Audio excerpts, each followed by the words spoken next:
কোনো দল কিংবা কোনো দলের নেতারা যদি এটা ভেবে থাকে ওইভাবে জাতীয় বা স্থানীয় নির্বাচনকে আমরা পার পাবো, এইটা তাদের দুঃস্বপ্নে পরিণত হবে। এই যে ধরেন আপনারা হুমকি দেবে, ভাই হিন্দু মানুষ নরম মানুষ, ভাই আপনারা কোনো দল করেন না, দল করলে আমরা লাঠিওয়ালা লোক বেশি, পেশি শক্তির লোক বেশি, সুতরাং আপনারা অন্যদিকে গেলে কিন্তু ঠ্যাং পিড়ে ভেঙে দেবেন। এইরকমের যদি কোনো কথাবার্তা বলে, আমাদের কথা হচ্ছে যে আমরা একটা ভদ্র, একটা মার্জিত, একটা সুন্দর সমাজ এবং একটা রাজনীতি এলাকায় প্রতিষ্ঠিত করতে চাই। কিন্তু আবার একটা কথা আছে যে যেমন কুকুর তেমন মুগুর।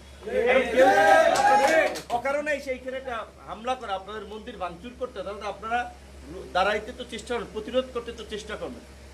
ওইটুকু শক্তি সামর্থ্য দেখাই দেবে। আপনাদের লোকজনের উপরে অন্যায়ভাবে কেউ জমি দখল করবে, কেউ পুকুর দখল করবে, কেউ 5 টাকা চাঁদাবাজি করবে, কেউ হুমকি দেবে, এগুলোকে পরোয়া করবেন। আপনি হিন্দু হন, মুসলমান হন, এইটা কোনো ম্যাটার না। আমাদের দল সবসময় এই রকমের ঘটনার সবসময় ভুক্তভোগী মানুষের পাশে থাকবে। এটা কিন্তু শুধুমাত্র চরবিশ্বের সরকার, সারা বাংলাদেশ আমাদের কথা। সেটা যেই দলের বিরুদ্ধে আমাদের দাঁড়ানো লাগে, যে নেতার বিরুদ্ধে দাঁড়ানো লাগে, আমরা এখানে দাঁড়াবো। আমি আপনাদের এইখানে আসি নাই, কিন্তু এখন যেহেতু নির্বাচিত জনপ্রতিনিধি অনেক জায়গায় নাই, সরকারি যে উন্নয়নমূলক কর্মকাণ্ড এগুলা এখন বিভিন্ন এলাকার ব্যক্তিরাই তদবির করে তাদের এলাকার জন্য টুকটাক কার্যক্রম করায়। আপনাদের এইখানে যে বনমালী মন্দির এবং এই কবিরাজবাড়ি এই মন্দির, দুইটা মন্দিরে ওইটা ইউনো অফিস থেকে একটা বরাদ্দ ওই সময় দিয়েছিল।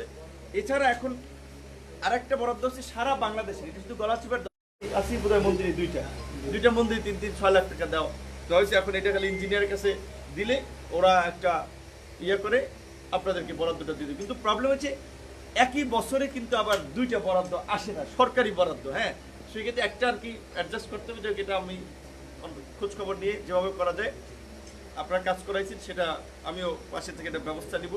কিন্তু আমি বলছি আপনাদের বাইরেও, এই চরবিশ্বাস চরকাদলের বাইরেও যদি আমার কাছে কাগজ আছে, আপনারা হিন্দু মানুষ আপনারা তো চিনবেন, এই যে 1 নং রণগোপালদি ইউনিয়নের 7 নং ওয়ার্ডের গুলি আউলিয়াপুর গ্রামের গুলি আউলিয়াপুর শ্রীকৃষ্ণ চৈতন্য আশ্রম মন্দির, এটাতেও দেওয়া হয়েছে। তারপরে 2 নং আলিপুর ইউনিয়নের 4 নং ওয়ার্ডের পশ্চিম আলিপুর গ্রামের পূর্ব আলিপুর জগলচন্দ্র সরকার বাড়ি সার্বজনীন দুর্গা মন্দির, এখানেও দেওয়া হয়েছে। মানে গলাচিপা 10 মিনার পাশাপাশি আপনার এই যে চরকাদলের পাশাপাশি আপনাদের এই শিবাতেও দেওয়া হয়েছে। চরকাদলের এই যে 4 নং ওয়ার্ডের হিন্দুপাড়া সার্বজনীন দুর্গা আপনার মন্দির, এরকম কয়েকটা জায়গায় দেওয়া হয়েছে। মসজিদও দেওয়া হয়েছে অনেকগুলা, মন্দিরও আমরা এটা আপনারা আমাদের কাছে যান নাই, আপনারা আমার বাসায় ঘোরেন নাই, পিছিয়ে ঘোরেন নাই, আপনারা আমার জন্য মিছিল মিটিং করেন নাই যে আপনাদেরকে আমি দিছি। তারপর আমার মনে হয়েছে আমাদের এলাকার প্রতিষ্ঠান মসজিদ অনেকগুলো পেয়েছে, মন্দিরের আছে কয়েকটা, তাদের নামটাও দিয়ে দিয়ে আমরা কিন্তু দিয়ে দিছি। সুতরাং এইটা কিন্তু আপনাদের বলছি যে অনেকে যে ভাই আপনারা তো মিছিল করেন অন্য দলের, তাহলে আপনাদের কেমনে আমরা দেবো, এই সমস্ত যে যারা কথাবার্তা বলে, এটা অত্যন্ত রাজনৈতিক একটা সংকীর্ণ মানসিকতার পরিচয়। রাজনৈতিকভাবে একজন একটা দল সংগঠন ভালো লাগতে পারে, ভালোবাসতে পারে, কিন্তু যারা রাজনীতি করে তাদেরকে তো একচোখা হওয়া যায় না। তাদেরকে এলাকার যখন একজন চেয়ারম্যান হয়, সে তো শুধুমাত্র 8 নম্বর ওয়ার্ড 9 নম্বর ওয়ার্ডের চেয়ারম্যান না, সে পুরো ইউনিয়নের চেয়ারম্যান। জনপ্রতিনিধি বা রাজনীতি যারা করবে তাদেরকে সবাইকে নিয়েই ভাবতে হয়। তো এই জায়গা থেকে আমি আপনাদেরকে এটুকু আশ্বস্ত করতে পারি, অন্তত এই চরবিশ্বাস, চরকাজল, গলাচিপা 10 মিনার আপনাদের আত্মীয় স্বজন যারা, তাদেরকে বলে দেবেন। অন্তত সারা বাংলাদেশে আমাদের লোকজন আছে, তো এই গলাচিপা 10 মিনারতে আমাদের সংগঠনের যে অবস্থা, এইখানে আমরা যেভাবে একটা ঘটনা ঘটলে সেটা একটা প্রতিকার করতে পারি, দাঁড়াতে পারি, অন্য জায়গায় অবস্থানটা হচ্ছে কম। সুতরাং অন্য জায়গায় কতটুকু পারি বা না পারি সেটা এখনই বলতে পারবো না, কিন্তু গলাচিপাতে 10 মিনারতে এইটুকু বলতে পারবো, কোনো ঘটনা ঘটলে সেটার প্রতিকার করার সক্ষমতা আমাদের আছে। আপনারা কাউকে ভয় পাবেন না। আমি এই রোজার ঈদের সময় গলাচিপার সবার সাথে হাত মিলিয়ে গেছি, সেটা একটা স্বর্ণকার দোকানে গেছি, সে বলছে 5ই আগস্টের পরে যুবদলের এক নেতার কথা বলছে, এর কাছ থেকে নাকি 4 লাখ টাকা, 4 লাখ টাকা 1 লাখ কয় টাকা এনেছিলে, পরে সেটা অডিও ভাইরাল হয়েছে। তো আমি বলছি আপনি আমারই জানাইতেন, ওদের বিএনপির শীর্ষ নেতাদেরকে বইলে ওরা বহিষ্কার করাইতাম, কারণ বিএনপির 1500-র মতো বহিষ্কার করছে। কিছু জায়গায় আমাদের কিছু ঘটনা হচ্ছে আমরা জানাইছি। তো এখন আবার আমার এলাকায় এটা ঘটবে, এইটা তো আমরা বরদাস্ত করবো না। এখানে চাঁদা দিয়ে কাউরে ব্যবসা করতে হবে, বাণিজ্য করতে হবে, এই রকমের চাঁদাবাজ এলাকায় রাখা যাবে না। এইটা শুধু এই চরবিশ্বাস আপনার এই হিন্দুপাড়া চরকের না, কোনো এলাকায় আপনারা জানেন যে আমি বলছি যে আমাদের লোকজনকে বলছি, কারণ প্রবলেম হয়েছে আমাদের লোকজন একেবারে ভদ্র নম্র, মানে এরা কিছু বলতে চায় না, কিছু করতে চায় না। অনেক ক্ষেত্রে বলে যে এগুলো আমরা যাবো কিনা, বদনাম হবে। কিছু ভালো কাজ করতে যে বদনাম হলে সমস্যা নেই।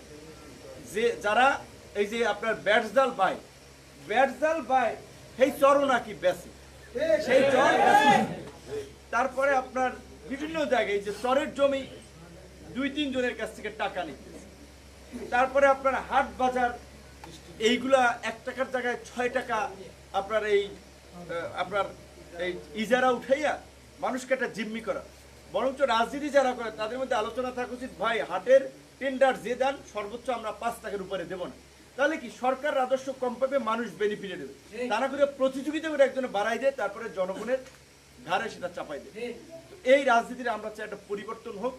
সেই ক্ষেত্রে আগামীতে তো নির্বাচন একটা ডেট শুনছেন, প্রধান উপদেষ্টা অন্তর্বর্তীকালীন সরকার যে প্রধান, উনি বলছে এপ্রিলের দিকে প্রথমে নির্বাচন হবে, আবার তার আগেও হতে পারে। যখনই নির্বাচন হোক আমরা এই গলাচিপা 10 মিনিট থেকে বলছি নির্বাচন করব।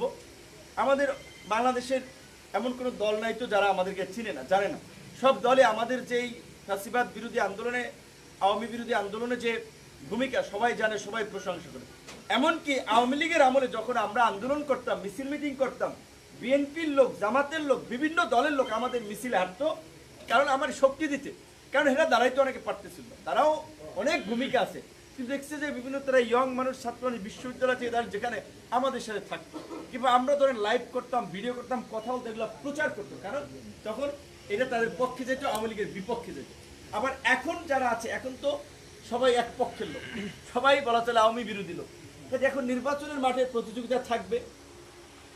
নির্বাচনের ক্ষেত্রে নির্বাচনের তফসিল ঘোষণা না হলে বলা যায় না নির্বাচনী ইকুয়েশনটা কি হয়। কিন্তু আমার কথা হচ্ছে যেটা পরের ধনে পোদ্দারি করার লোক আমরা নিজের ব্যক্তিত্ব দিয়েই আমরা রাজনীতি করতে চাই, একেবারে ব্যক্তিত্ব বিসর্জন দিয়ে আমরা বলছি।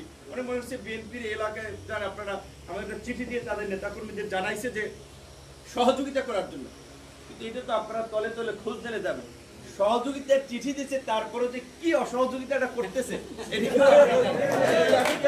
সেটা আমি মানে আঞ্চলিক বা এই পার্টি নেতাদের এই কর্মকাণ্ড নিয়ে আমি কিছু বলতে চাই না।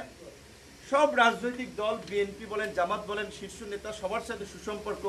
ব্যক্তিগতভাবে যদি আমি কাউকে বলি যে আপনারা অন্তত আমার এলাকায় প্রার্থীরা দেন না, আশা করি সেটা যে কোনো দল সেই কথাটা রাখবে। অন্যের উপরে ডিপেন্ডেবল হয়ে আমার নির্বাচন করতে হবে কেন? আপনারা যে কাজ করতে দেশের জন্য কাজ করলে মানুষ আমাদের সমর্থন করবে না? মানুষই এটা নির্ধারণ করবে, কারণ ভোটের মাঠে তো আলটিমেটলি জনগণই নির্ধারণ করে। সুতরাং আপনাদেরকে এইটুকু বলবো যে আপনারা আপনার আত্মীয় স্বজন, পাড়া প্রতিবেশী যারা আছে তাদেরকে এই জিনিসটা বললেন। এবং এই যে আওয়ামী লীগের আমলে যে অপরাজনীতি চলছে, এইটা প্রকৃতপক্ষে শুধু আওয়ামী লীগের 16 বছরই ছিল।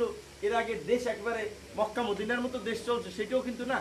যারাই ক্ষমতা আসছে এই ধরনের টুকটাক হয়েছে, আওয়ামী লীগ 16 বছর ওভার করছে। এই জন্য আমরা চাই আগামীতে যেন যেই দল বা যেই নেতা যারাই নির্বাচিত হবে, ক্ষমতা আসবে, ওই অতীতের মতো পরিস্থিতি যেন আর তৈরি না হয়। সেই জন্য আমাদের এখান থেকে সারা বাংলাদেশে আমরা এটাই বলি, যেখানে যাই আমাদের দলকে ভোট দেওয়া লাগবে না। যারা ভালো কাজ করে, ভালো কিছু করতে চায়, তাদের পাশে থাকেন, দল মত নির্বিশেষে। এবং আমরা বিশ্ববিদ্যালয় থেকে পড়াশোনা করেছি, সুতরাং আমাদের মধ্যে কিছুটা বাহ্যিক জ্ঞান, মানুষের প্রতি মানবতা, এই জিনিসটা আছে। বিশ্ববিদ্যালয় থেকে পড়েই কিন্তু এই চরাঞ্চল থেকে গিয়ে আজকে এই ডাকসু নির্বাচনে ডাকসুর বিপি হওয়া, এবং নিজে এত হামলা মামলা, এত কিছু প্রতিকূল সময় উপেক্ষা করেও কিন্তু আমরা এই লড়াইটা বাড়িতে থাকতে দাঁড়াই। তাদের বিচার হতে পারে, তাদের বিরুদ্ধে মামলা হবে। কিন্তু আমরা বলছি আবার যারা সাধারণ আওয়ামী লীগের মানুষ, যারা একটা রাজনীতি করেছে দল হিসেবে, কারো আওয়ামী লীগ করতো, কেউ বিএনপি, দুইটাই তো বড় দল ছিল। সুতরাং ওইভাবে গণহারে আওয়ামী লীগের কারণে তকমা দিয়ে যাকে তাকে হয়রানি করার বা হামলা মামলা করার, জুলুম করার সুযোগ নেই। যেমন এখানে এই যে সায়েম গাজী ভাই, সে আওয়ামী লীগের নেতা ছিল, তো সে তো আবার আমার প্রোগ্রামে ওইখানে থেকে বক্তব্য দিচ্ছে, আমাদের সাথে ছিল, এলাকায় আসলে, বা আমাদের ইউনিয়ন পরিষদের চেয়ারম্যান বাবুল মুন্সি, সে আওয়ামী লীগের লোক থাকলেও আওয়ামী লীগের আমলে আমার বাড়িতে যাইতে একটা রাস্তাটা খুব কষ্ট হয়। রাস্তাটা করছে বা আমাদের লোকজনের সাথে একটা ভালো ব্যবহার করছে, তো তাহলে সে তো আওয়ামী লীগগুলো খারাপ লোক ছিল না। এইভাবে আমরা মনে করি অনেক জায়গায় বাংলাদেশ চর বিশ্বাস চর্চা সাথে সেটা আমরা জাতীয় নেতা হিসেবে সব জায়গায় আমরা এটা বক্তব্য দিচ্ছি। এই সমাজে এই দেশে দুইটা বড় দল ছিল, আওয়ামী লীগ এবং বিএনপি। মানুষ দুই দিকে বিভক্ত ছিল। কাজে তাহলে যদি ধরেন 10 কোটি মানুষের মধ্যে 5 কোটি লোক আওয়ামী লীগকে বিএনপিকে ভোট দিত, 5 কোটি লোক আওয়ামী লীগকে ভোট দিত এইভাবে। সুতরাং সবাইকে গণহারে আমরা মানে হচ্ছে দোষ দেওয়ার ক্ষেত্রে বা তকমা দিয়ে হয়রানি করার পক্ষে এটা জাতীয় পর্যায় থেকে আমরা বলে আসছি। তবে যারা যতটুকু পাপ করছে সে সেইটুকু তার প্রায়শ্চিত্ত করবে। তো এই জায়গা থেকেও আমরা এইটুকু বলি যে আমরা শুনতেছি আর কি অভিজ্ঞতা যে অনেক ইউনিয়নের চেয়ারম্যান ধরেন আওয়ামী লীগের আমলে চেয়ারম্যান হয়েছে, সেটা অনেকে দেখা যায় অন্য দলের লোকেরা যায় চাল ডাল ভাগ করে দিয়ে যায়, তারা প্যাকেট করে নিয়ে যায়, মেম্বার চেয়ারম্যান এরা কলা গাছের মতো দাঁড়াইছে। তো এখন যদি চেয়ারম্যান যদি ফ্যাসিবাদের দোসর হয়, স্বৈরাচার আওয়ামী লীগ সরকারের বাদ দিয়ে দিক, চেয়ারম্যান উপজেলা চেয়ারম্যান বাদ দিয়েছে, পৌরসভা বাদ দিয়েছে, ওইভাবে বাদ দেখ। কিন্তু আমরা বলছি যেহেতু সুযোগ হয় না, এই চেয়ারম্যান মেম্বার সবাইকে বলি যতক্ষণ পর্যন্ত আপনি পদে আছেন পদে থেকে আপনার মতো আপনি ডিস্ট্রিক্ট অন্য কোনো লোককে তো মাতব্বরি করতে দেওয়া উচিত। কারণ মাতব্বরি এই নতুন মাতব্বর গজাইতে দেওয়া যাবে না, এবং সেটা আমাদের সারা দেশেই আমাদের কিন্তু এই মেসেজ। যাই হোক, আপনারা এখানে উপস্থিত হয়েছেন এই চরাগুস্তির 8 নং ওয়ার্ডের হিন্দু পাড়ার লোকজন। আপনাদের প্রতি আমার আন্তরিক শুভেচ্ছা, আপনাদেরকে অভিনন্দন জানাই যে আপনারা এই যেখানে এসে বসছেন, সামনাসামনি কথা শুনছেন, এই জন্য আপনাদেরকে ধন্যবাদ জানাই। আমার কাছে আসলেও আমার যদি সক্ষমতা থাকে আপনাদের উপকার করার সেইটুকু করব, না আসলেও করব। তবে অবশ্যই যেটা বলে বাচ্চা না কানলে মাও দুধ দেয় না। তাই আমার কাছে যদি কিছু প্রত্যাশা করেন তাহলে তো অবশ্যই আপনাদেরও আমার জন্য কিছু করা উচিত। সেই সিদ্ধান্ত আপনাদের, আপনারা কতটুকু কি করবেন বা না করবেন। তো আমি বলছি না করলেও এলাকার মানুষ হিসেবে এখানে অনেকে, আমরা তো কারোর সাথে খারাপ ব্যবহার করি নাই, কারো মাথায় বাড়ি দিতে যাই নাই, কারো কাছে 5টা টাকা আদায় করতে চাই নাই, চান্দাবাজি ধান্দাবাজি যেগুলো আমাদের দলের লোকেরাও করে নাই, ভবিষ্যতেও করবে না। যদি কেউ করে আমাদেরকে জানায়েন, কারণ ভালো মন্দ মিলাইই তো এই সমাজ, হাতের 5টা আঙ্গুল তো এক না। আমার দলের সাথে আমার সাথে যারা আছে সবাই ফেরেস্তা, এই কথা আমি বলি না। তবে এইটুকু বলতে পারি এই অন্যান্য দলের চেয়ে গণ অধিকারের লোকেরা অনেক ভদ্র, বিনয়ী, অনেক ভালো মানসিকতা নিয়ে রাজনীতি করতে আসছে। সুতরাং তাদের মধ্যে যদি কোনো সমস্যা দেখেন আমাদেরকে জানাইবেন, ইনশাল্লাহ সেইটুকু আমরা সমাধানের চেষ্টা করব। এবং আপনাদের এইখানে না, শুধু এই বিশেষ করে গলাচিপা, 10 মিনা যেখানেই আছেন, যেখানে হিন্দু কমিউনিটির লোকজন সমস্যা হলে আমাদেরকে জানেন, আমরা সেটার একটা সবসময় পাশে আছি। কারণ হচ্ছে এই দেশেরই তো তারা নাগরিক, এই দেশেরই তো লোক, একই সমাজেরই লোক। সে কেন আপনার একটা ভয়ের মধ্যে থাকে, সে কেন একটা আতঙ্কের মধ্যে থাকে?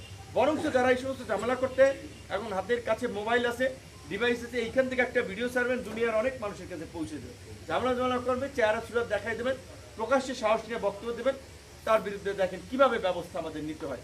তো পাশাপাশি আপনারা হিন্দু মুসলমান কেউ কারো ধরনের উস্কানিতেও পা দিবেন না। অনেক ক্ষেত্রে হয় মাঝখানে শুধু না, কুমিল্লার পূজার মণ্ডপে একটা মূর্তির পাশে কোরআন শরীফ রাখছে, আর মূর্তি তো আর হাত দিয়ে ধরতে পারে না, হাঁটতে পারে না, সেটা নিয়ে আসছে, নিশ্চয়ই ওখানে কেউ রাখছে।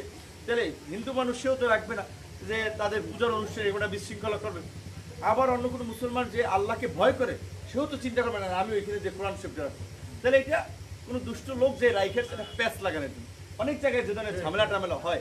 তো অনেক ক্ষেত্রে আপনাদের এখানে অনেক ধরনের ছোটোখাটো ঘটনা ঘটে, সেটা যারা সিনিয়র দায়িত্বশীল লোক আছেন তারা বোঝার চেষ্টা করবেন, কী হয়েছে খোঁজার চেষ্টা করবেন, তারা আপনার সমাধান করবেন। ছোটোখাটো বিষয় নিয়ে কেউ একেবারে উচ্ছৃঙ্খলতা বা কেউ আগেই অতি উৎসাহী হয়ে একটা গণ্ডগোল পাকাবেন না।